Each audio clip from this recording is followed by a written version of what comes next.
Hello and welcome to IT Chronicles 10 in Tech. We're here at Knowledge 17. My name is Casanova, my co-host Kirstie Magowan. Yeah. And we're here with Greg Downer, who has a whole new world ahead of him coming.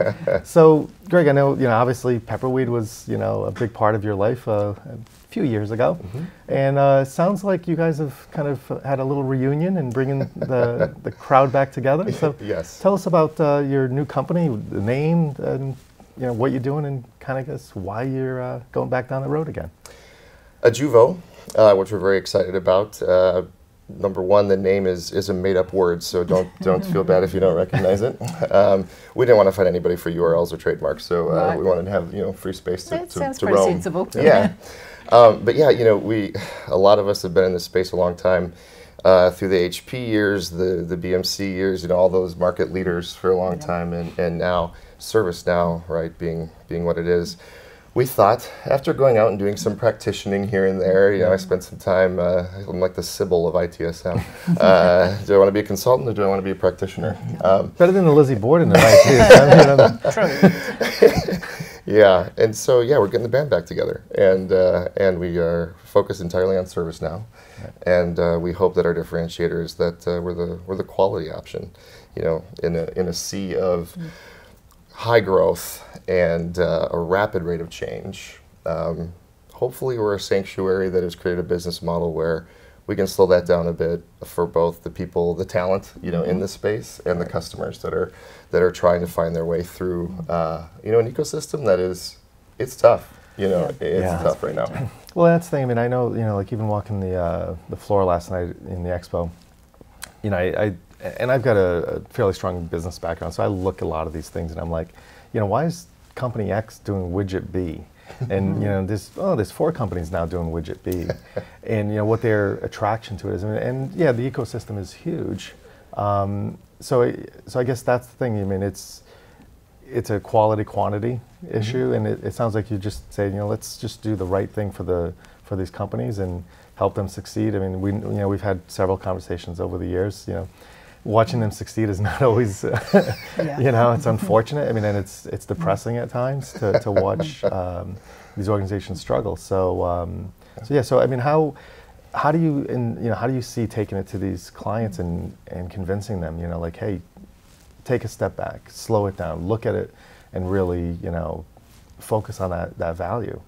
Yeah, for us, it's ounce of prevention, pound of cure logic.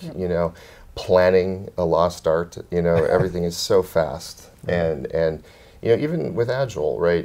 Planning is still an important part of being successful with Agile too. It's just a way to get work done, and I think if we can, ask customers to take a breath, or even just find the right ones that understand, some of these concepts and want to be outcome focused, not get a body, get a resource, get it started, but really have a solid plan together. I think we believe at Ajuvo, there's enough people out there that want that and that will appreciate it. What is your secret ingredient? What makes Ajuvo different? What makes Ajuvo different is that we flipped the overhead ratio in our business model, 80-20, from sales to delivery. Right. And we thought that the old VAR model just isn't working anymore. ServiceNow is doing the selling. The platform sells itself. If we want to master this platform, right, then delivery people need a lot lower utilization to keep up with the rapid rate of change. Get training, practice, rehearse, right, share, collaborate, do all those things. And in consulting and delivery, historically, even my last run at it, we didn't let our delivery people do that very well. Right. And so our thing at Ajuvo is we build a business model that looks a lot like an old law firm where we're very focused on delivery. We're okay with slow organic growth. We don't have top line objectives, only quality, and so we're making the investment in delivery, and we're hoping that there's some people out there that'll appreciate that, and we'll have a different way of growing than selling hard, simply delivering, and hopefully that secures us more work with, with the right clients. I certainly like the sound of the approach. So we do too. I hope it works for you. Yes, so we'll see if it works. Yeah. No, I don't. Yeah. There's no shortage, right? There's no shortage of organizations. Again, we've all been in the space for a while, and we've all had our low points, shall we say, on why am I in this field, and is anyone ever going to do this right? We've all had that. We've all had these conversations. So yeah, it's that optimistic, like glass half full, hopefully, and maybe it's full of vodka, but maybe not. It was last night. Yeah, but it just seems like that's what you guys are trying to fill that gap of, just these organizations that maybe have gone down these cycles 3 and 4 times of like, let's just do it fast, and it never succeeds. Yep. Hey, maybe let's try something different. Right. So yeah, I mean that's cool. I mean, so how many of the old crew have you brought back, and how big are you pretty much on day one? How big are you already? Those of us tied, to Pepperweed, the quote unquote band, there's already 4 of us. Okay. And these are early days. And so we're, they're running towards this model pretty fast because, talent wants it too. Yeah. Talent in this space is struggling. Yes. They're burning out, right? There's a lot of challenges there too. And if you don't take care of your people, you can't take care of customers, right? And so we're really trying to flip that. And even in our mission statement, we have three things tied to Ajuvo, which its Latin root is to foster. But even before we foster customer success, we're saying we have to inspire employee engagement. Yes. Because we didn't put the customer item first, which was we had to talk a lot about that. But on our website, it's listed second to employees, and I think that, like I said, hopefully a sanctuary for employees and the talent in this space, so that we can do something special for customers. Because there are, you're right. There's a lot of people burning out in the industry now. And for different reasons, right? Whether you said one of them, just that constant travel and churn from one to the next.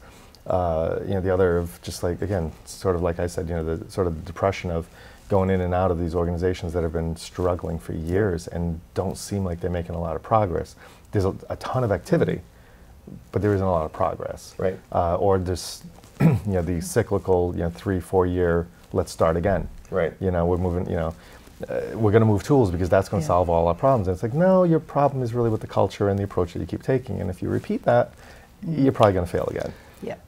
It's an old story. You keep doing the same thing and expecting a different outcome. It's just not going to happen. Yeah, it's strange times when you talk to some friends that are delivery leadership in partner organizations, and they went to ERP from ServiceNow. Yeah. I ran from ERP. Just give it another few years, we'll go back. And so, I thought that was very interesting. They got burned out, doing this kind of work and went to ERP. Okay, things are changing. That's telling. And it's true. I guess it's just that it's the planning or lack thereof. And I think there's a lot of baggage that comes with that. People think planning, oh, we're going to plan for 3 months. It's like, no, you don't have to, you don't have to plan to that level. You don't have to go to the, the nth degree on that Microsoft project plan of, 600 lines.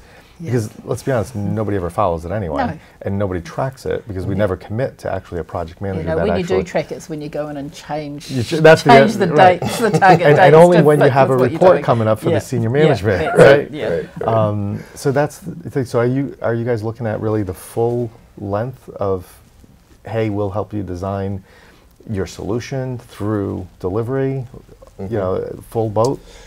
One of the things, when I was practicing very recently, for me, one of my struggles was having to manage a plethora of partners to get all the work done across the platform because we were highly committed.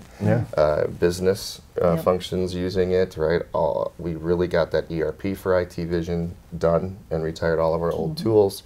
All that is great, and that's another problem that we're trying to solve at Ajuvo, and we have a goal. We're still working on the structure and the matrix to make this happen for our customers, but to be full service. Right. And in certain areas, we'll have organic practices that we have, mastered and we will offer and deliver ourselves. But we're going to have to do a lot of collaboration with other partners to make sure that we can, provide a consistent behavior within the client, but also pull in other experts to deliver certain pieces because it is not feasible to be great at every part of this platform.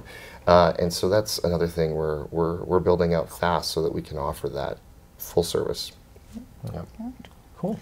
Well, I expect to see you on Wall Street going public next week, right? Everything's going to grow. But I wish you the best. Obviously, all of us in this space, want to see organizations grow. They both from the organization, the end client, but as well as organizations like Lou. So hopefully we'll see you back in a year or so, and you'll be 300 people strong and tons of solutions. But thank you very much. I wish you the best. Thank you. Great to talk to you, Ian. Yeah, good luck.